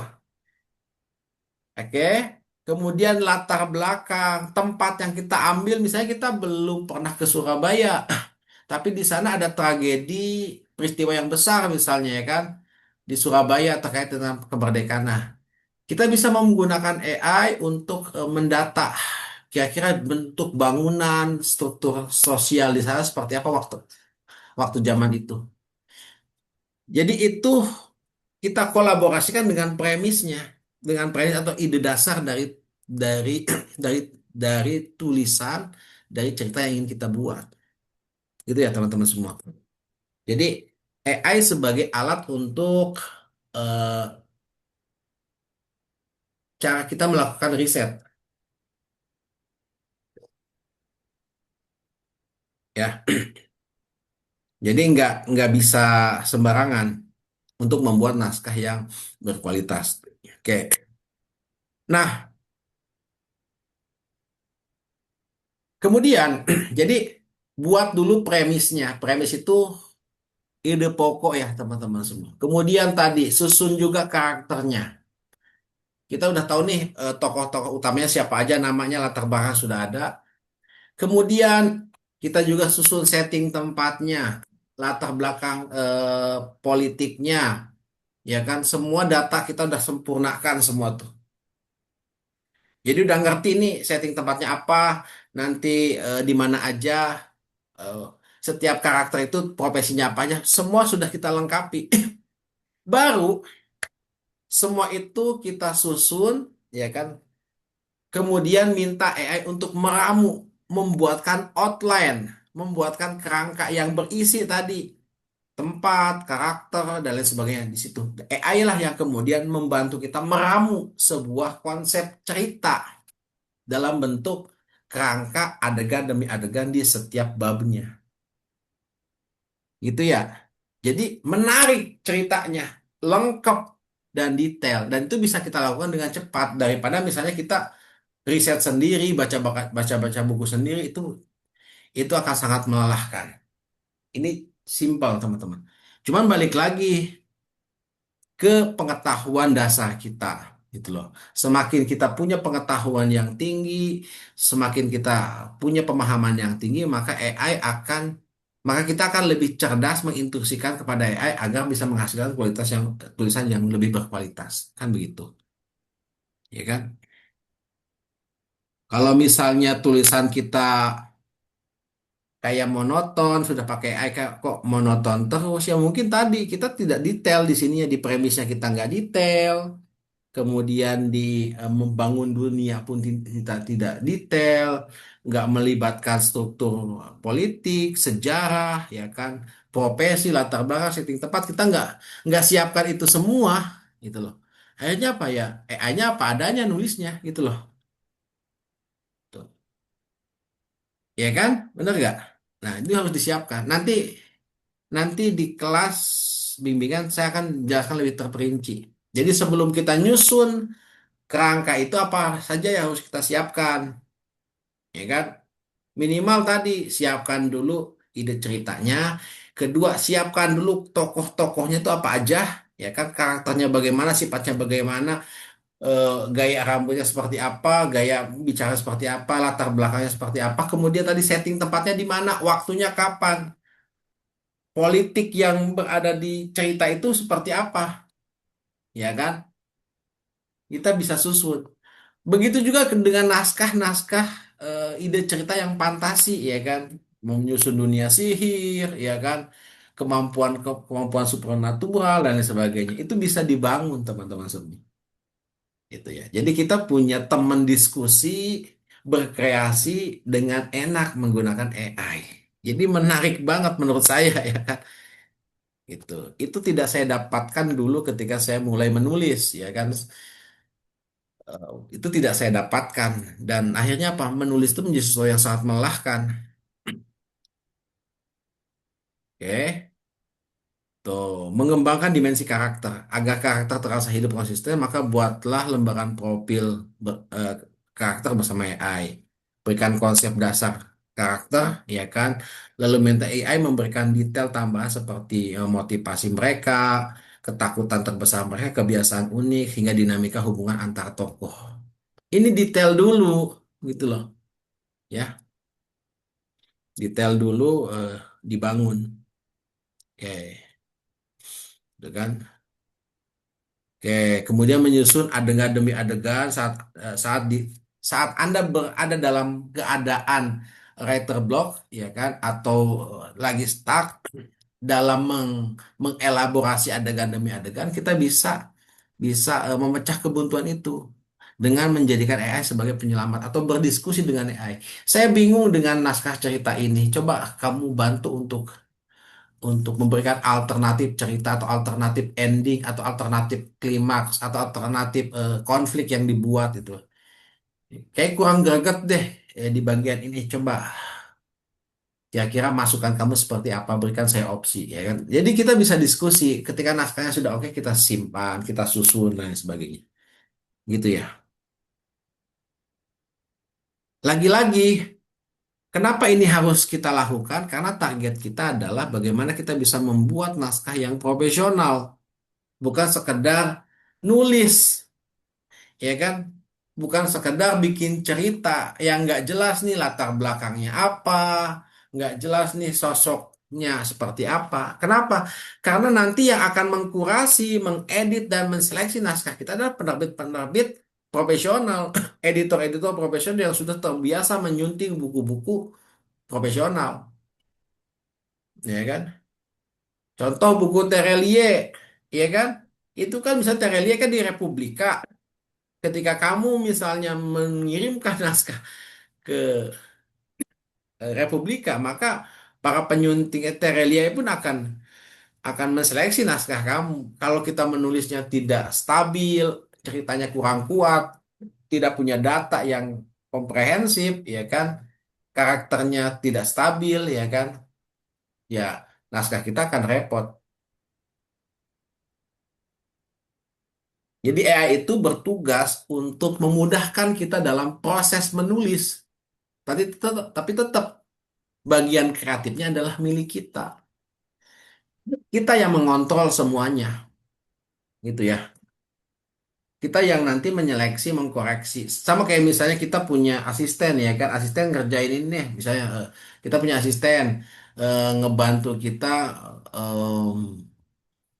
bikin membantu kita menyelesaikan pekerjaan kan kita harus cek dia udah bener apa enggak kerjanya kan gitu. Udah sesuai apa enggak dengan apa yang kita inginkan. Jangan biarkan aja AI nulis sendiri. Ya, seperti itu teman-teman semua. Oke, ya kan? Ini untuk memetakan niche ya atau memvalidasi ide dasar. Oke. Ini Anda bisa menggunakan prompt ini ya. Saya ingin menulis buku tentang manajemen waktu. Ini, sorry bentar, ada sedikit loncat ya kan. Jadi, oke, wah loncat ya. Jadi ini. Nah, asisten juga bisa bertugas untuk menyunting naskah. Nah, oke, menyelaraskan diksi-diksi, ya kan. Jadi setelah draft selesai, maka manfaatkan AI untuk sebagai editor pertama. Jadi naskahnya harus rapi. Ya kan?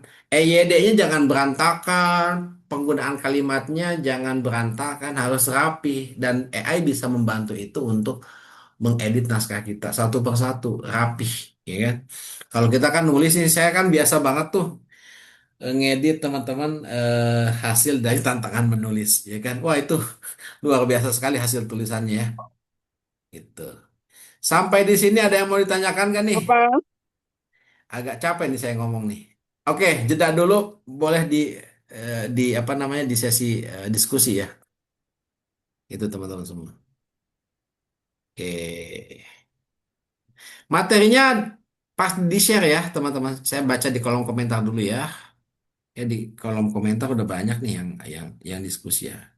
Oke. Oke, mulai dari Pak Ikram ya. Jadi intinya semua ide konsep itu muncul dari imajinasi kita. AI hanya melengkapi, menambahkan biar menarik. Ya hampir seperti itu. Dan tadi membantu kita proses menulis asisten kita. Semuanya dari kita. Itulah kenapa naskahnya masih terlihat original. Itu. Oke, materi tadi di-share ya teman-teman semua. PowerPoint-nya sudah saya kirimkan di apa? Di grup. Nanti juga ada rekamannya. Tuh, ada rekaman ulangnya. Itu. Bukan rekaman ulang, jadi apa?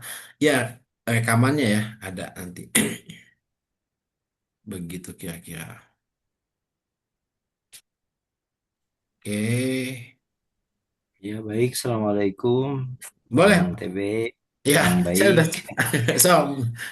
Iya, eh ya barusan sambil sambil dengar pemaparan yang disampaikan Bang TB menarik memang kan secara umumnya fundamentalnya harusnya kita seperti itu. Nah, dari beberapa poin yang disampaikan ya sambil kayaknya ya apalagi saya ya khususnya saya kayaknya kenapa belum sempat dan belum mengirimkan naskah atau ya ada satu dua naskah yang cobalah ditulis ini cuma belum dikirimkan kenapa pertama ya yang paling mendasar itu kita belum tahu caranya gimana kontaknya ke siapa gitu apa ya kalaupun itu dikoreksi ya itu kan hal biasa yang harusnya memang saya butuh itu kalau misalnya dikoreksi itu kan ya hal biasa kita Wah, mahasiswa ya kita mahasiswa juga kan nyusun skripsi mesti diedit berapa puluh kali mungkin ya mungkin gitu apalagi ini kan nah kalau saya rasa bagi saya itu ya kalau misalnya ditolak di apa mungkin apa ya bagian dari prosesnya. Nah, sambil dengar penyampaian Bang TB itu saya nyoba-nyoba buka laman di chat GPT ini. Ada beberapa yang menarik karena kan ya chat GPT ini mungkin udah merangkum segala macam profil dan aktivitas kita mungkin ya. Jadi ada beberapa udah muncul ini beberapa ide yang buku tulisan yang harus apa ya, ya harus kalau Anda mau nulis katanya seperti ini, ada satu dua tiga empat lima enam tujuh tujuh tujuh Ide. tujuh tema yang diberikan oleh ChatGPT ini, yang jaminannya dia, jaminan ChatGPT ini akan bisa berpotensi untuk goal di beberapa platform dan terutama para penerbit ya. Mudah-mudahan apa yang disampaikan dan nanti yang menjadi bimbingan kelas dari program ini kemudian kita sama-sama praktekkan bisa memunculkan para penulis-penulis di belakang Bang TB yang ya mudah-mudahan sama Amin. dengan kapasitasnya sama Bang TB. Terima kasih, itu mungkin ya opini atau apalah dari saya. Siap, siap. Terima Ya. kasih Bang TB. Iya, iya. Yang lainnya boleh? Boleh ya. Oke, ya begitu, begitu Mas Mas Ikram ya. Jadi tadi poin-poin yang saya jelaskan ya kan, ya apa namanya? Ya seperti itulah cara kita untuk mengirimkan naskah. Standarnya seperti itu. Ya, nggak ada teknik-teknik yang aneh-aneh. Ya kita mulai ngecek nih kreativitas kita. Saya mau ngincar penerbit apa kayak gitu. Oke, ya sudah mulai kepoin dulu nih buku mereka tuh nerbitin buku apa aja gitu. Minta dulu deh ke ChatGPT ya kan. Penerbit ini kira-kira buku apa yang paling rame kan dia pasti punya datanya tuh. Punya data atau minimal tahu lah buku-buku apa yang bagus di penjualan di marketplace dan lain sebagainya. Kalau misalnya kita punya banyak tools, kita bisa juga pakai kalau data gitu. Itu itu menarik banget ya kalau data itu satu bentuk tools ya kan ya kita bisa meriset di Shopee ataupun di TikTok. Jadi akun penerbit ini penjualan buku yang paling ramai itu apa? Itu bisa itu lebih detail. Ya, Oh lebih iya iya iya, betul itu betul itu betul. bisa jadi bisa Ya. menggunakan itu jadi Gramedia atau Mizan kan punya pasti TikToknya Shopee-nya sudah ada nih kita cek oh buku apa Oh yang iya ya betul betul. nah kayak gitu itu bisa jadi nah dari situ kita punya gambaran nih buku ini menarik nih temanya ya kan kayak gitu kita bisa buatkan naskah seperti itu dengan kemampuan dan kapasitas kita tuh tinggal kita kirimkan. Tuh. Tunggu ya kan. Lebih enak memang kita lengkap ya kan personal branding kita pelan-pelan kita bangun gitu loh. Kemudian kita bangun juga interaksi gitu. Sambil kita kirim-kirim naskah. Begitu kira-kira teman-teman semua. Apa yang dilakukan di novel dan di non-fiksi pun hampir sama ya. Seperti itu. Selengkapnya nanti kita akan bahas secara detail di kelas kita ya di bimbingan. Saya sudah menyiapkan ada video-videonya. Oh Ya. siap siap siap. Iya, jadi nggak kayak kemarin ya kan. Ini karena ini kan kelas premium berbayar ya kan. Jadi memang kita sudah siapkan video-video, kemudian bahkan saya Nah, sudah langsung sendiri praktek nulis ChatGPT gimana saya mulai memindahkan naskah, ide, kemudian saya menyusun karakter, saya menyusun setting tempat, kemudian saya ramu menjadi sebuah adegan cerita. Jadi, oh baik nah, baik jadi baik baik. teman-teman tinggal ngikutin aja Menarik ini. polanya gitu ya. Sudah saya buatkan semua dan memang harus seperti itu bimbingannya ya kan. Apalagi nih teman-teman di sini ada yang Iya mungkin betul masih betul. sepuh, ya sudah sepuh yang belum terbiasa dengan AI pasti butuh detail seperti itu ya. Butuh detail. Oke, begitulah Mas. Oke, ini ada apakah bionarasi juga jadi bahan pertimbangan? Bionarasi tidak terlalu penting. Ya, penting ya kan, tapi tidak menjadi bahan pertimbangan kecuali memang kita punya bionarasi yang cukup spektakuler. Misalnya kita ini seorang apa, kita pernah melakukan apa, ya kan? Ya kan itu. Kecuali bionarasi itu didukung dengan personal branding kita yang kuat. Itu. Zaman sekarang seperti itu. Personal branding nomor utama gitu. Ya, mulailah. Nah, bangun personal branding itu nggak mesti harus tampil wajah kok teman-teman semua. Banyak kok penulis-penulis yang cuman nanti nanti nanti di grup saya akan kasih studi kasus ya. Bagaimana satu konten penulis yang cuman isinya kata-kata doang, followernya banyak, dan bukunya larisnya minta ampun gitu loh. Itu banyak. Dia nggak tunjuk wajah, Mas, gitu loh. Dia nggak tunjuk wajah, dia cuman berbagi tulisan, berbagi quotes-quotes, ya kan, dengan durasi video yang sangat simpel. Jadi orang gaptek pun, kita nih ibu-ibu, ya kan, bapak-bapak yang gaptek pun sebetulnya bisa membuat konten seperti itu, ya kan. Jadi seperti itu nanti studi kasusnya, bagaimana kita bisa membangun apa, membuat apa namanya, senjata utama untuk membuat penerbit itu mempertimbangkan, oh naskah ini menarik nih, ya kan. Penulisnya pun punya basis follower yang cukup banyak gitu. Seperti itu kira-kira. Jadi mulai aktif, mulai rajin, mulai ngonten, ya kan. Kalau memang tujuan kita eh, ke penerbit mayor, ya. Tuh. Kalau kita hanya tujuannya sudahlah eh, penerbit indie lagi aja deh, ya kan, ya itu semua tidak perlu gitu loh. Teman-teman cuma nulis, setelah itu cetak paling beberapa buku, setelah itu jual ke lingkungan masing-masing, ya kan.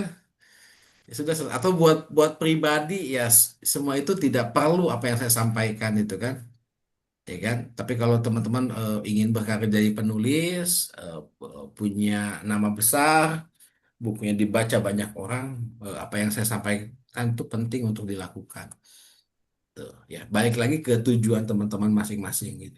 Nggak ada jalan mudah, semua itu punya tantangan masing-masing, ya kan. Jadi apa yang saya sampaikan pun penuh dengan tantangan. Tapi balik lagi, sejauh mana mentalitas. Sekarang berbicara tentang mentalitas kita siap apa enggak, mulai dari belajar AI, belajar menulis, belajar menyelesaikan tulisan, belajar berani untuk ngirim ke penerbitan, ya kan, berani mulai eh, nyicil konten satu persatu, aktif di sosial media, ya kan, gitu. Jadi saya nggak pede tampil wajah, kan banyak model konten yang nggak mesti harus tampil wajah, ya kan, cuman kata-kata doang juga bisa, ya kan, pakai editan CapCut atau juga pakai Canva doang juga bisa, itu mudah, yang gaptek pun bisa. Jadi eranya sekarang era lebih mudah. Nggak perlu jago editing, sekarang semua orang bisa ngedit. Nggak perlu jago desain, semua bisa desain. Kenapa? Karena ada CapCut, ada Canva, ya kan, semuanya bisa. Ya kan, sekarang kita nggak perlu terlalu apa namanya, jago menulis, tapi kita ngerti struktur tulisan, menyusun ide dan lain sebagainya. Kita pun bisa jadi penulis, ya. Karena semua dimudahkan oleh teknologi, ya. Teknologi. Nah, yang bisa beradaptasi dengan teknologi lah itu yang menang. Yang tidak mau beradaptasi, ya kan, tidak mau belajar, tidak mau mengembangkan diri, ya sulit, sulit gitu loh. Ya. Kemudian tadi kalau teman-teman eh, zaman sekarang itu tidak tidak tidak mesti kita harus fanatik, loyal pada satu penerbit atau satu platform. Gunakan semuanya untuk membangun karya kita. Upload buku kita ke banyak platform, ya. Tuh. Kalau sudah di Vizo, berhasil di Vizo, kembangkan lagi ke Karya Karsa, ke KBM, ya, dan lain sebagainya. Jadi begitu cara mainnya sekarang, gitu kan. Para influencer pun melakukan seperti itu, yang tadi di YouTube ke TikTok, dan yang dari TikTok ke YouTube. Jadi semuanya, bahkan semua platform itu ada akun mereka, ya kan, ada, ya kan, ada. Jadi kalau misalnya sekarang kita punya sosial media nih, ada TikTok, Facebook, Twitter, ya kan, Thread, Instagram, ya apalagi tuh, YouTube, ya kan. Ada juga misalnya kayak Telegram, kemudian ada juga yang Snapchat dan lain sebagainya, banyak itu. Coba aktif semuanya. Oh, memang capek, ya kan. Minimal satu atau dua platform yang utama lah, ya, kayak Facebook. Facebook kan enak ya, kalau teman-teman punya Instagram, ngepostingnya itu kan bisa langsung disinergikan tuh. Sekali posting langsung muncul tuh di Facebook, di Instagram atau di Thread. Minimal punya TikTok, kemudian punya Telegram, Facebook, sama YouTube. Upload di situ semua karya-karya kita, semua konten-konten kita, ya kan. Seperti itu. Untuk membantu meningkatkan penjualan nanti, Ya. Bahkan kalau teman-teman punya daftar di Link ID, ya kan? Ini nanti pelajari ya namanya Link ID gitu. Itu kan platform yang bisa kita menjual karya-karya kita juga. Gitu. Tapi dijual melalui konten. Balik lagi ke konten, balik lagi ke traffic teman-teman semua. Nanti saya juga informasikan, saya kan sudah nge-share ya teman-teman. Ada juga webinar terkait dengan membuat konten ya menggunakan AI. Teman-teman udah tahu kan informasi itu? Ya, itu juga nanti teman-teman silahkan pelajari di situ. Saya juga akan bicara soal affiliate nanti. Ya kan? Jadi gimana cara menjual? Kebetulan saya punya 15 akun affiliate teman-teman semua ya. Ya, jadi gimana caranya kita bisa jago jualan. Jadi ngerti lah bikin konten dan lain sebagainya gitu. Jadi saya juga mempelajari itu ya. Saya seorang penulis tapi saya tidak fanatik. Harus jadi penulis selamanya enggak. Ada peluang apapun saya ambil. Sekarang zamannya AI, saya pelajari AI. Ada zamannya eh, affiliate, saya juga punya akun affiliate, punya manajemen affiliate itu kan. Saya tetap ya kan. Kenapa kita harus eksis? Tuh. Tapi basic kita harus kuat gitu loh. Ya, tetap kita harus ngambil peluang. Kenapa? Karena tidak ada yang pasti saat ini. Kita tidak bisa mengandalkan pada satu jenis apa namanya profesi, ya kan? Yang menarik kan misalnya teman-teman ini sebagai seorang guru, ya kan, bisa jadi penulis juga, bisa jadi konten kreator juga, ya kan? Itu jenis profesi yang bisa nyabang gitu loh, ya kan? Sebagai penulis, sebagai konten kreator, ya kan? Sebagai affiliate itu bisa, ya. Peluang itu harus terus diambil, ya kan? Harus diambil. Kenapa? Karena ekonomi sekarang itu tidak menentu. Oke, kita punya peluang dari menulis menarik, ya kan? Bangun apa namanya platform-platform penjualan kita dari buku-buku kita, naskah-naskah kita distribusikan ke banyak platform. Itu peluang juga. Sambil pelajari juga nih affiliate, ya kan? Gimana caranya bikin konten, gimana cara menjual, riset produk dan lain sebagainya. Lalu sebarkan video-video konten kita ke TikTok, ke Facebook, ke Instagram, ke YouTube, ya kan?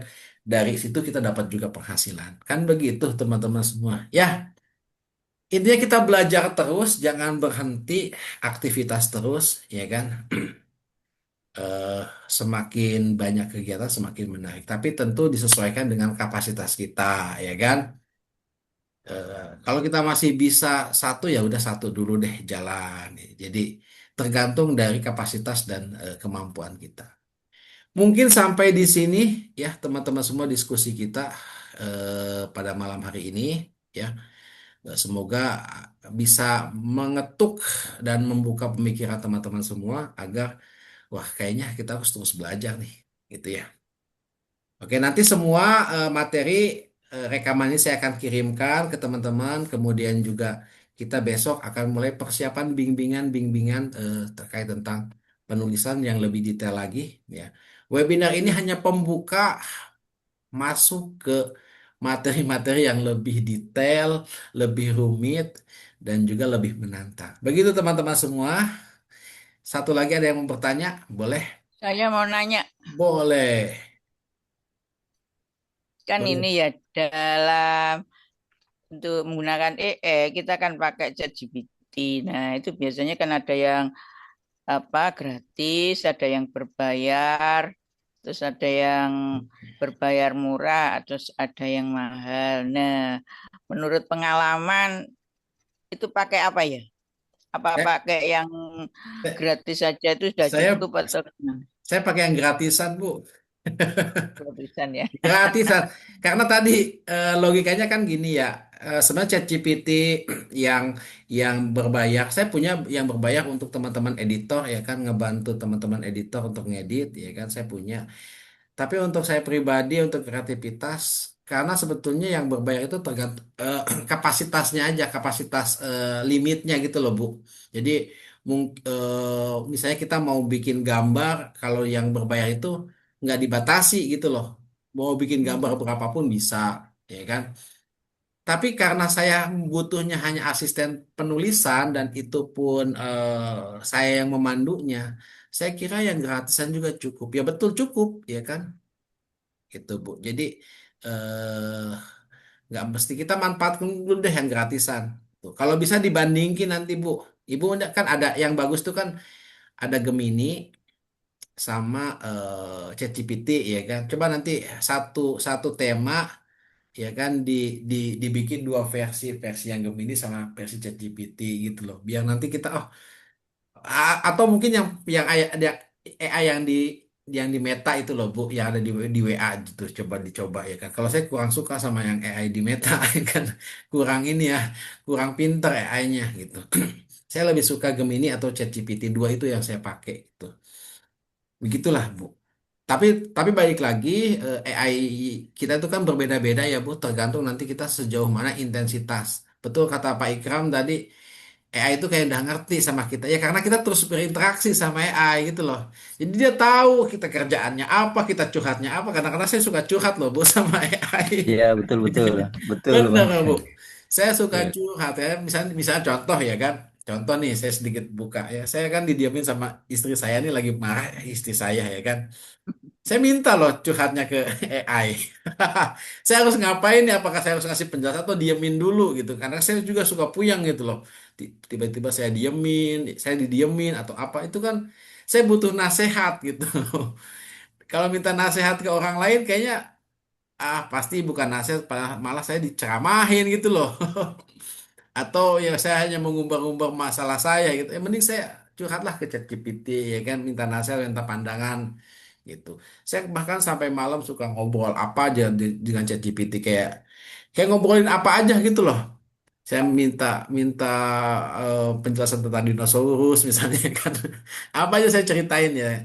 Akhirnya Pak kita terbiasa Bu, terbiasa untuk mempertanyakan sesuatu yang menjadi keresahan kita. Nah, dari situ kemudian kita gunakan AI itu untuk berinteraksi dengan kita. Sehingga AI udah ngerti siapa saya, apa yang saya lakukan, kerjaan saya minimal dia udah ngerti gitu. Jadi ketika saya ngasih prompt, ngasih perintah dia udah ngerti gitu ya.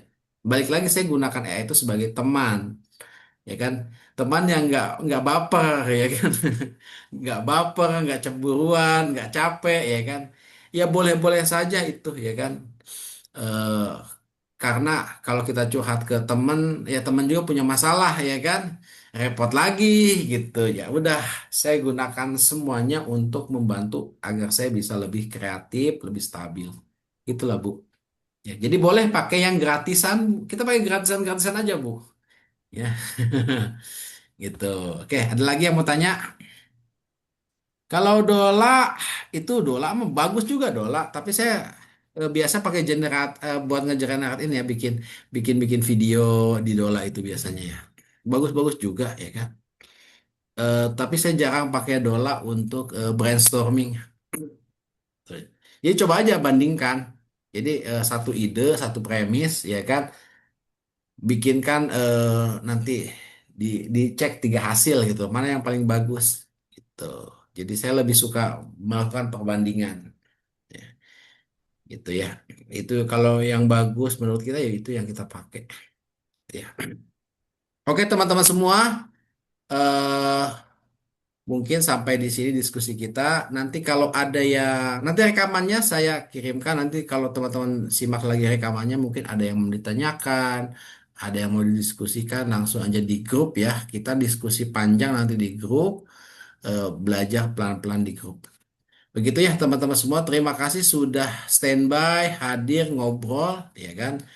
Dan mudah-mudahan nanti teman-teman dapat inspirasi dan bisa menyelesaikan naskah dengan cepat. Terima kasih teman-teman semua. Saya akhiri eh, diskusi ini. Saya kembalikan lagi ke Mas Emil. Monggo Mas Emil, ya kan ditutup diskusi kita malam hari ini.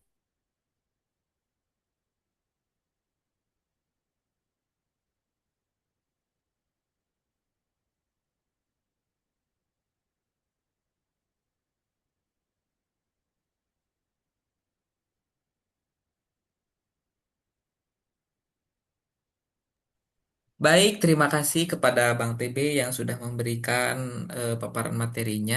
Untuk selanjutnya, oh sebelum itu kita upload terlebih dahulu, boleh reactionnya ya?